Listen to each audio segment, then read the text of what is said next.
తెలంగాణ రాష్ట్ర ప్రభుత్వం తరఫున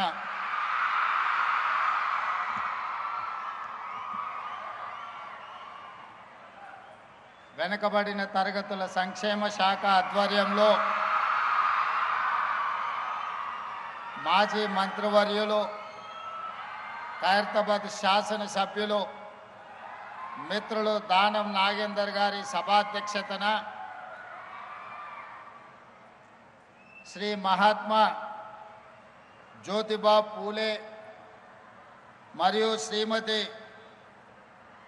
సావిత్రిబాయి పూలే దంపతుల యొక్క విగ్రహావిష్కరణ కార్యక్రమానికి నాతో పాటు ఉప ముఖ్యమంత్రి వర్యులు మిత్రులు పట్టి విక్రమార్క గారిని, పిసిసి అధ్యక్షులు మిత్రులు శాసనమండలి సభ్యులు మహేష్ కుమార్ గౌడ్ గారిని,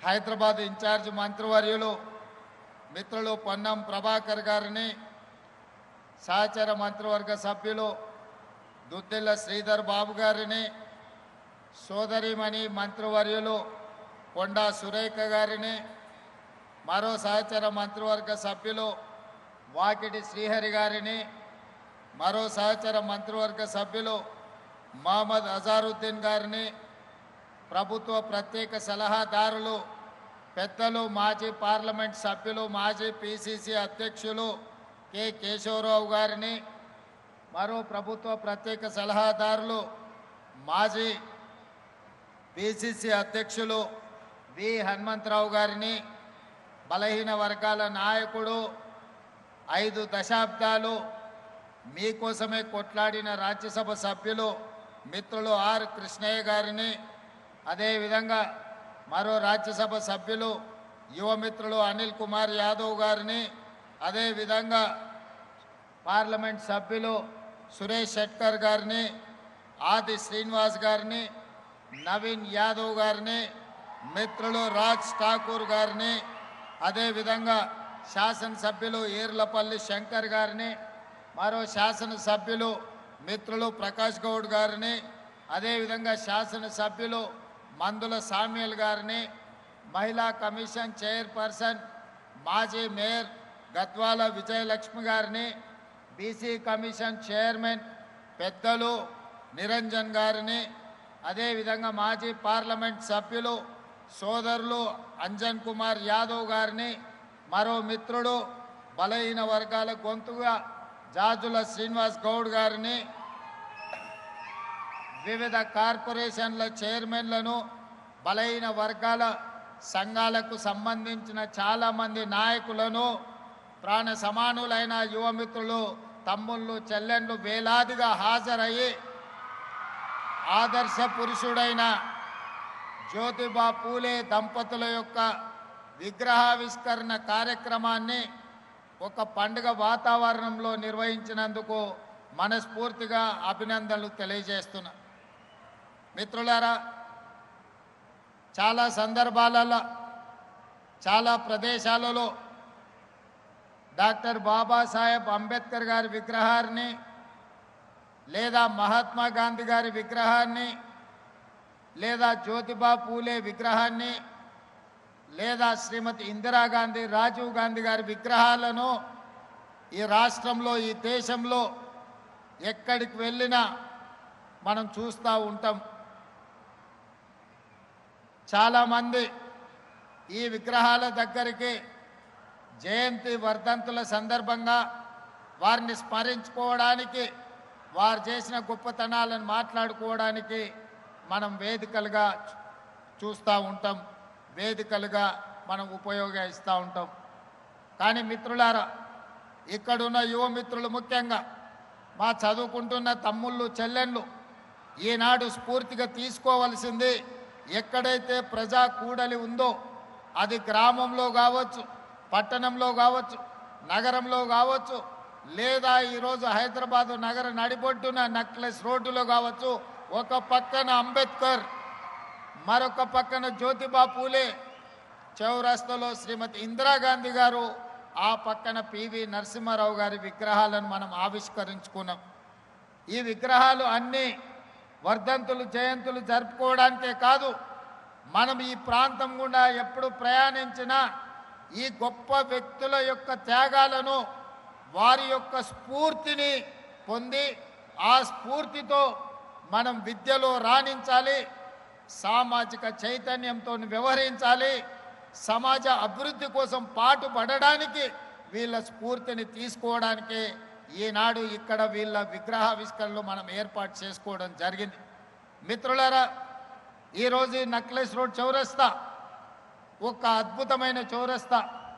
ఇక్కడికి వస్తే కష్టాలలో ఉన్న, సమస్యలలో ఉన్న ఈ చౌరస్తాలో నిలబడితే నిలువెత్తు విగ్రహం డాక్టర్ బాబాసాహెబ్ అంబేద్కర్ అట్టడుగు వర్గాల నుంచి, సమాజ నిర్లక్ష్యాన్ని నుంచి ఈరోజు ఆకాశమంత ఎత్తుకెదిగిన డాక్టర్ బాబాసాహెబ్ అంబేద్కర్ ఈరోజు రాజ్యాంగాన్ని ఇవ్వడమే కాదు, ఓటు హక్కునివ్వడం ద్వారా ఓటునే ఆయుధంగా పాలకులను ఎన్నుకోవడానికి, క్రమశిక్షణ తప్పిన పాలకులను శిక్షించడానికి ఈనాడు ఓటు హక్కు అందించిన గొప్ప ప్రదాత డాక్టర్ బాబాసాహెబ్ అంబేద్కర్ గారు ఇక్కడ ఆవిష్కరించబడ్డారు. అదేవిధంగా సమాజంలో అంటరానితనం, ఆకలి కేకలు, నిరక్షరాస్యత, మూఢనమ్మకాలు ఆనాటి కాలంలో అసలు చదువు అనేదే అందని సమయం, మహిళా చదువు అనేది ఆలోచనకు ఊహకు కూడా అందని సందర్భం.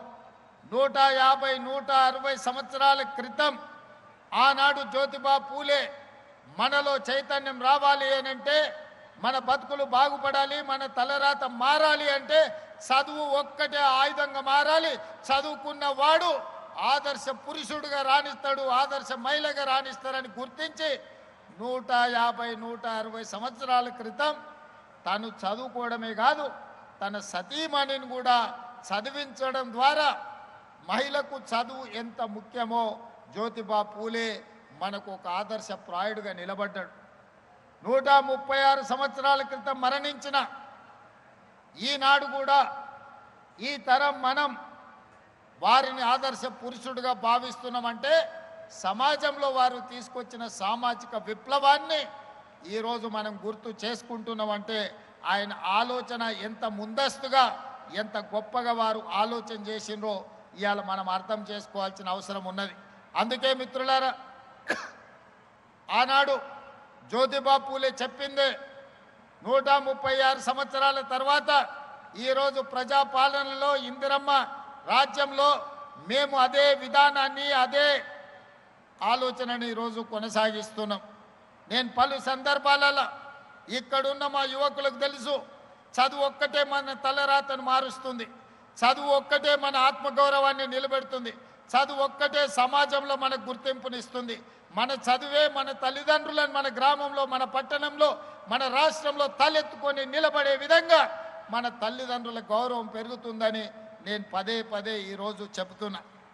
ఈనాడు మన ప్రభుత్వం వచ్చిన తర్వాతనే వివక్షకు లోనైన సమాజంలో విభజన కావించబడ్డ కులాల విభజనను ఈరోజు కులాల నిర్మూలన చెయ్యాలి అనంటే, సామాజిక చైతన్యం తీసుకురావాలి అనంటే బీసీ కులాలు వేరు, ఎస్సీ కులాలు వేరు, ఎస్టీ కులాలు వేరు, మైనారిటీ కులాలు వేరువేరుగా రెసిడెన్షియల్ స్కూళ్ళల్లో చదువుకోవడం కాదు, అందరు కలిసి కట్టుగా ఉన్నత వర్గాలతో సహా ఒకే దగ్గర చదువుకోవడం ద్వారా, ఒకే దగ్గర కూర్చొని తినడం ద్వారా, కలిసి జీవించడం ద్వారా కుల వ్యవస్థను నిర్మూలించవచ్చని ఈరోజు యంగ్ ఇండియా రెసిడెన్షియల్ స్కూల్స్ని ఒక విప్లవాత్మకమైన మార్పుని ఈరోజు తెలంగాణ రాష్ట్ర ప్రభుత్వం తీసుకొచ్చింది. ఇదే కాదు, ఈరోజు చదువు ఒక్కటే మన జీవితాలలో వెలుగు నింపుతుందని నర్సరీ నుంచి 12th క్లాస్ వరకు ఈరోజు సమూలంగా విద్యా వ్యవస్థను ప్రక్షాళన చేసి నర్సరీ నుంచి బ్రేక్ఫాస్ట్, లంచ్, ఈవినింగ్ స్నాక్స్తో సహా కాస్మెటిక్ ఛార్జెస్, డైట్ ఛార్జెస్ పెంచడమే కాకుండా నాణ్యమైన విద్యను ఈరోజు ప్రభుత్వ పాఠశాలల్లో, కళాశాలల్లో ఇవాళ అందించాలని ఈరోజు మనం ప్రయత్నం చేస్తున్నాం. పెద్దలు ఆర్ కృష్ణయ్య గారు చెప్పారు ఫీజు రియంబర్స్మెంట్ గురించి. గతంలో జరిగిన అవకతవకలను వదిలేస్తే ఈ విద్యా సంవత్సరం నుంచి అడ్వాన్స్గా బ్యాంకు ఖాతాలో డబ్బులు రెడీగా పెడుతున్నాం. ప్రతి సంవత్సరం 2,400 కోట్ల రూపాయల ఫీజు రియంబర్స్మెంట్ అడగకుండానే మీ ఖాతాలలో వేసి ఎవరి దగ్గర మీరు చెయ్యి చాచాల్సిన అవసరం లేదు.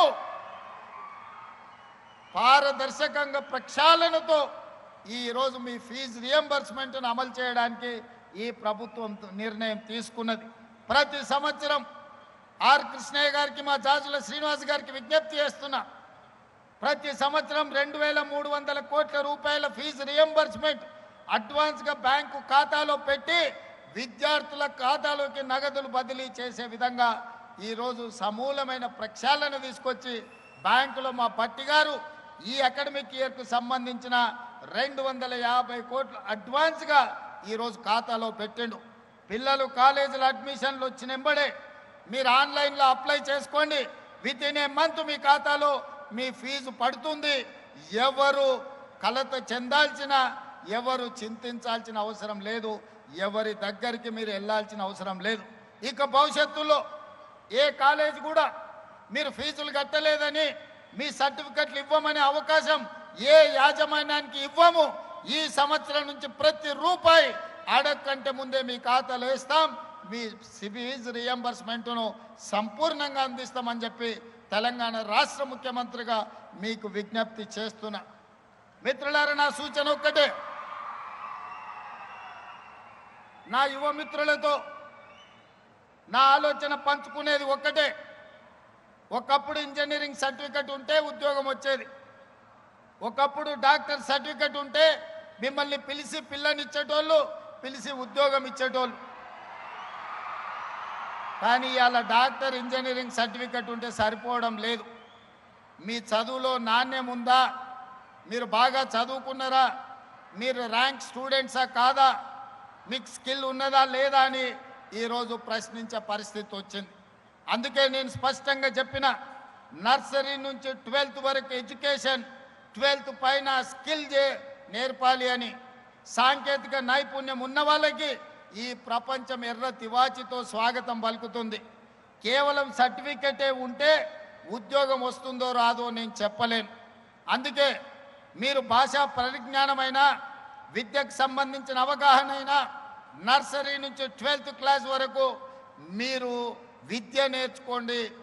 12th తర్వాత ఏటీసీలు కావచ్చు, ఐటీఐలు కావచ్చు, పాలిటెక్నిక్ కావచ్చు, స్కిల్ యూనివర్సిటీ కావచ్చు, ఇతర సాంకేతిక నైపుణ్యం, ముఖ్యంగా మా ఆడపిల్లలు ఇక్కడ ఉన్నారు, మీరు నర్సింగ్ చదువుకున్నారంటే 2 లక్షల రూపాయలతోని జర్మనీ, జపాన్, సౌత్ కొరియా లాంటి దేశాలలో మీకు ఉద్యోగాలు ఎదురు చూస్తున్నాయి.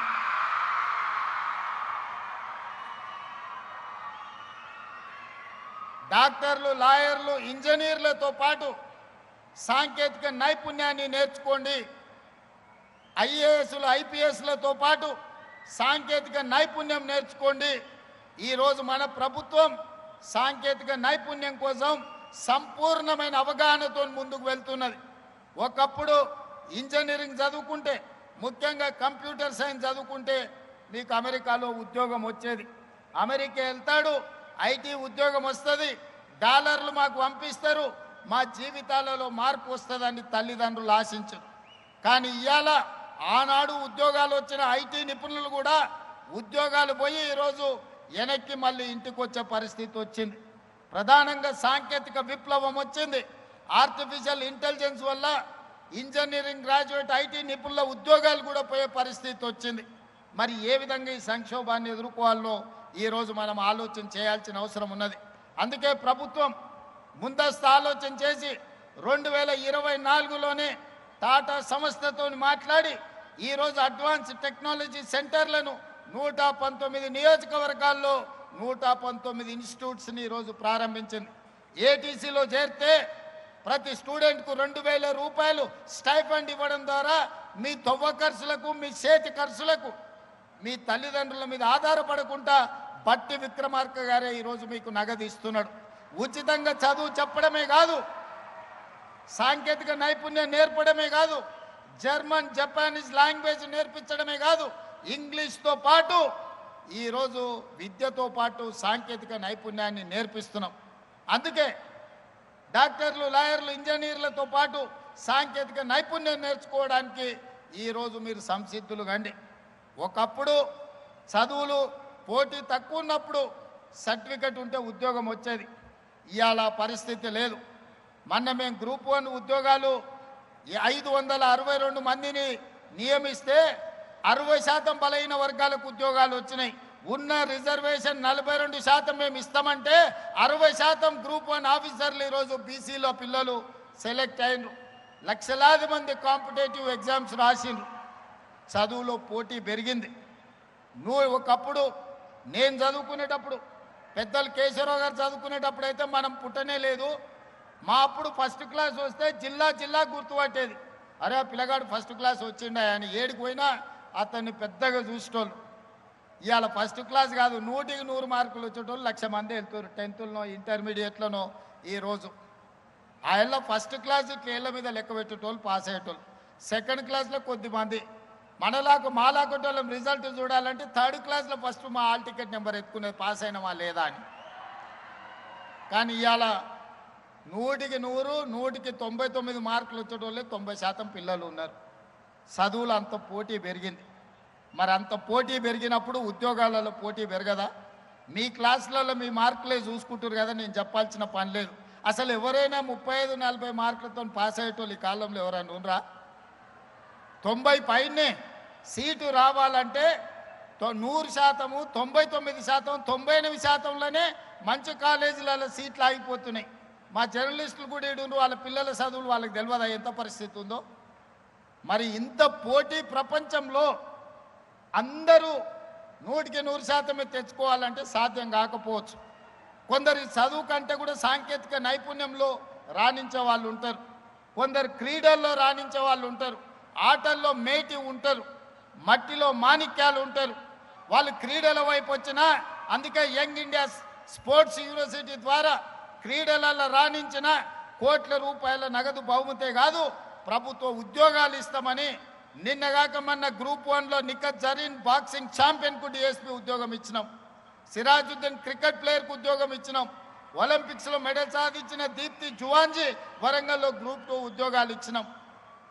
కాబట్టి ఇవాళ యువమిత్రులకు నా సూచన, చదువుతో పాటు సాంకేతిక నైపుణ్యం నేర్చుకోండి.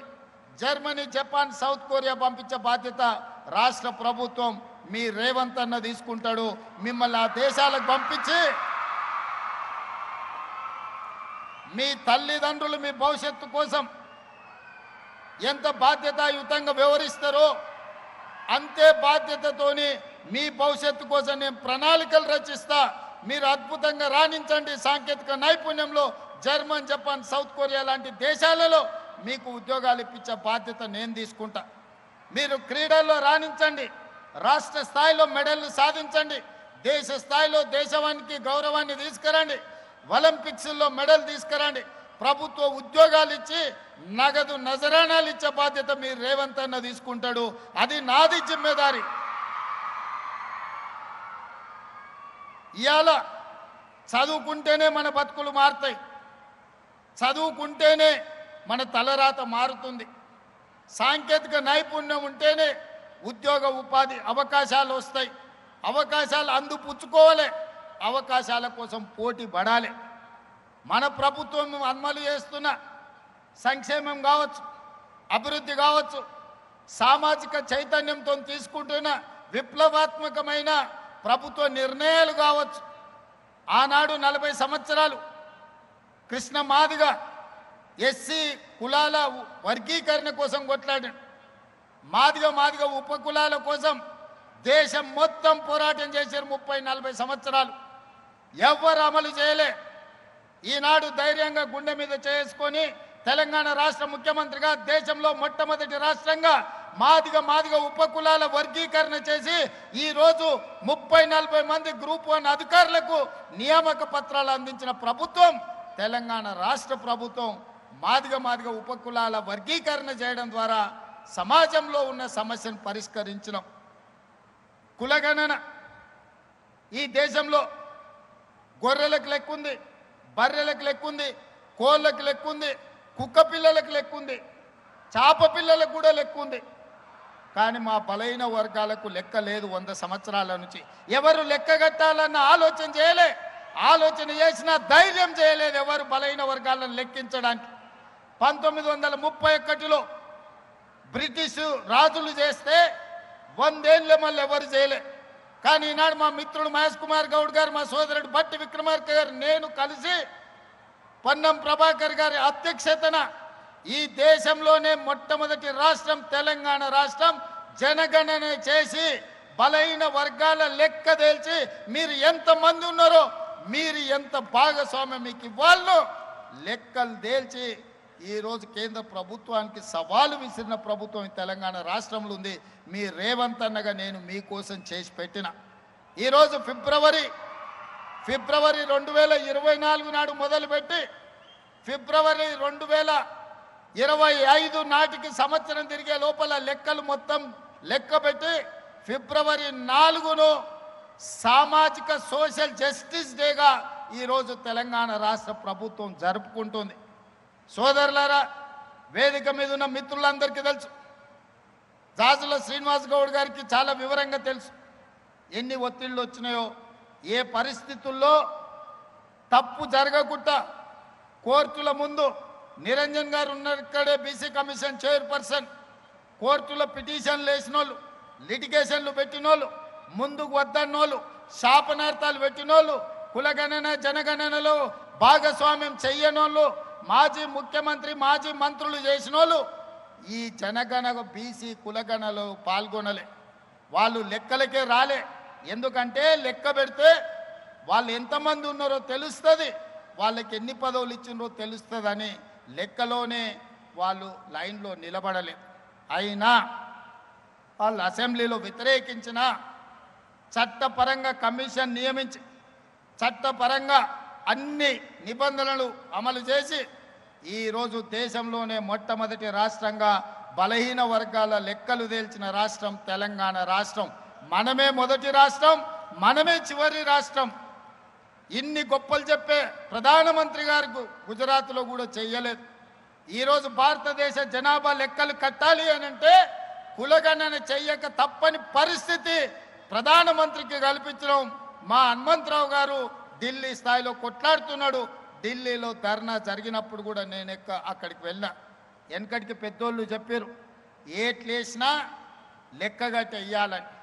మరి బలహీన వర్గాలకు సంక్షేమాన్ని అందించాలన్నా, బలహీన వర్గాలకు ఉద్యోగ ఉపాధి అవకాశాలు ఇవ్వాలన్నా వాళ్ళ లెక్క ఉండాలి కదా. ఆ లెక్కను జిమ్మెదారితో మన ప్రభుత్వం చేసింది, మీకోసం చేసింది, మీ భవిష్యత్తు కోసం చేసింది. భవిష్యత్ తరాల యొక్క అభ్యున్నతే మా ఆలోచన. ఇవాళ సామాజిక చైతన్యానికి అవసరమైన ప్రతి నిర్ణయాన్ని ఎస్సీ వర్గీకరణ కావచ్చు, బీసీ కులగణన కావచ్చు, ఈ రకంగా ప్రతి సమస్యను ఒకటొకటిగా పరిష్కరించుకుంటూ పోతున్నాం. మిత్రులారా, ఆనాడు ప్రభుత్వం మీరు చూసి ఉండొచ్చు.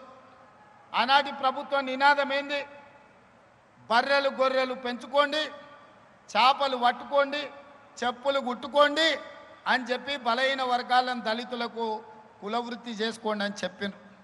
ఆనాడు ప్రభుత్వం పెద్ద పెద్ద ప్రకటనలు ఇచ్చింది. మా మిత్రుడు శ్రీహరి ఉన్నాడు, చేపలు పట్టుకోండి అని ముదిరాజులకు మా బెస్త సోదరులకు చెప్పారు. గొర్రెలు బర్రెలు పెంచుకోండి అని మా యాదవ్ సోదరులకు చెప్పిండ్రు. మా సోదరులు మా దళిత సోదరులకు చెప్పులు కుట్టుకోమని చెప్పిండు.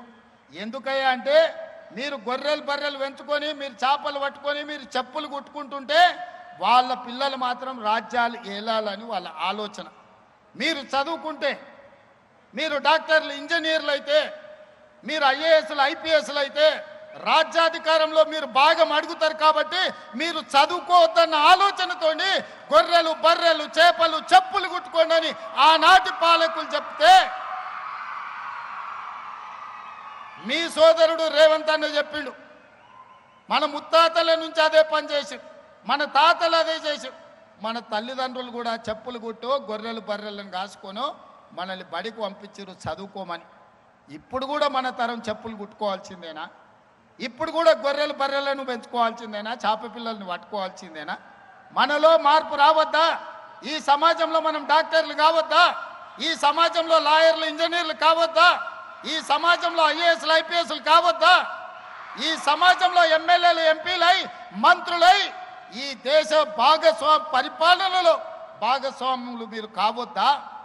అందుకే ఇవన్నీ జరగాలి అని అంటే మీరు చదువుకోవాలి. చదువు ఒక్కటే మీ తలరాతను మారుస్తుంది. మీ చదువు ఒక్కటే ఈ తెలంగాణ రాష్ట్రాన్ని అభివృద్ధి పదం వైపు నడిపిస్తుంది. భారతదేశాన్ని ప్రపంచ చిత్రపటంలో గొప్ప దేశంగా నిలబెడుతుంది. దానికి చదువు ఒక్కటే పరిష్కారం, చదువు ఒక్కటే మార్గం. ఇది నేను చెప్పడం లేదు. ఈనాడు విగ్రహాలు ఆవిష్కరించుకున్న జ్యోతిబా పూలే ఈరోజు సావిత్రిబాయి పూలే 150 ఏండ్ల కింద చదువు ఒక్కటే మన తలరాతను మారుస్తుందని చెప్పారు. అందుకే ఈడికి వచ్చిన వాళ్ళు జ్యోతిబా పూలేకు దండం పెట్టుకొని వారు ఇచ్చిన స్ఫూర్తిని ఆదర్శంగా తీసుకొని వారి ఆలోచనలకు అనుగుణంగా ఇక్కడున్న మా చెల్లెళ్ళు మా తమ్ముళ్ళు డాక్టర్లు, లాయర్లు, ఇంజనీర్లు, ఐఏఎస్లు, ఐపీఎస్లు కావాలి, ప్రజాప్రతినిధులై చట్టసభలకు రావాలి. మీకు అవసరమైన అన్ని వసతులు ఏర్పాటు చేసే బాధ్యత నాది. మీకు నాణ్యమైన విద్యను అందించే బాధ్యత నాది. ఈరోజు విద్య చేరింది గ్రామాలకు, కానీ నాణ్యమైన విద్య లేదు. ఈరోజు ఆహారం అందుబాటులో ఉంది, కానీ పౌష్టిక ఆహారం అందుబాటులో లేదు. అందుకే నాణ్యమైన విద్యను, పౌష్టిక ఆహారాన్ని మీకు అందించే బాధ్యత నాది. మీ తల్లిదండ్రులకు మీరు భారం కావాల్సిన పని లేదు. మీ సోదరుడు రేవంత్ అన్న ఇక్కడ ఉన్నాడు. మీ తల్లిదండ్రులకు భారం కాకుండా మీ బంగారు భవిష్యత్తు కోసం అహర్నిశలు రోజుకు 18 గంటలు మీకోసం పనిచేస్తా. నాకు వయసు ఉంది, ఓపిక ఉంది. కేశవరావు గారు లాంటి అనుభవజ్ఞుల సలహాలు నాకున్నాయి. కష్టపడి పనిచేయడానికి మిత్రులుగా పొన్నం ప్రభాకర్, మహేష్ గౌడ్, బట్టి విక్రమార్క గారు సహచరులుగా ఉన్నారు. ఇంత మంచి అవకాశం మళ్ళీ రాదు. ఇలాంటి మీరు కోరుకున్న ప్రభుత్వం ఇప్పట్లో మళ్ళీ రాదు. దీన్ని కొనసాగించండి. మీ ఉజ్వల భవిష్యత్తుకు పనిచేసే అవకాశం మాకు లభించింది. ఈ అవకాశాన్ని ఉపయోగించుకొని మీ బంగారు భవిష్యత్తుకు బాటలు వేసే బాధ్యత ఈ ప్రభుత్వం తీసుకుంటుంది. ఈ కార్యక్రమానికి విచ్చేసిన సోదరిమణులందరూ, ముఖ్యంగా విద్యార్థులందరినీ మనస్ఫూర్తిగా అభినందిస్తున్నా. చదువులో రాణించండి, క్రీడల్లో రాణించండి, పరిపాలనలో రాణించండి. ఒక పారదర్శకమైన ప్రభుత్వాన్ని నడిపించడానికి సహకరించాల్సిందిగా కోరుకుంటూ మీ అందరి దగ్గర సెలవు తీసుకుంటున్న. ధన్యవాదాలు మిత్రులారా. ధన్యవాదాలు సార్. ఇప్పుడు ముఖ్యమంత్రి గారికి ఓ చిరు సన్మానం ఉంది సార్.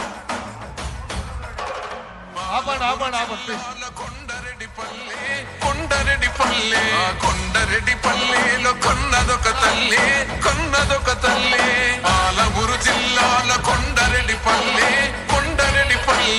కొండరెడ్డిపల్లెలో కొన్నదొక తల్లి పాలల్లో పౌరుషం పోసినాదో పెద్ద పులిలాగా కాండ్రించి వేసినాడే పోరు కథలన్నీ సిననాడు చెప్పినాదో పోరు మీద తన పోరును నడిపినాడే హరణిపై వినతించి తప్పునే ఆపండి. ముఖ్యమంత్రి గారి తల్లిదండ్రుల చిత్రపటాన్ని ఈ శిల్పి జెండా ఎగరేసి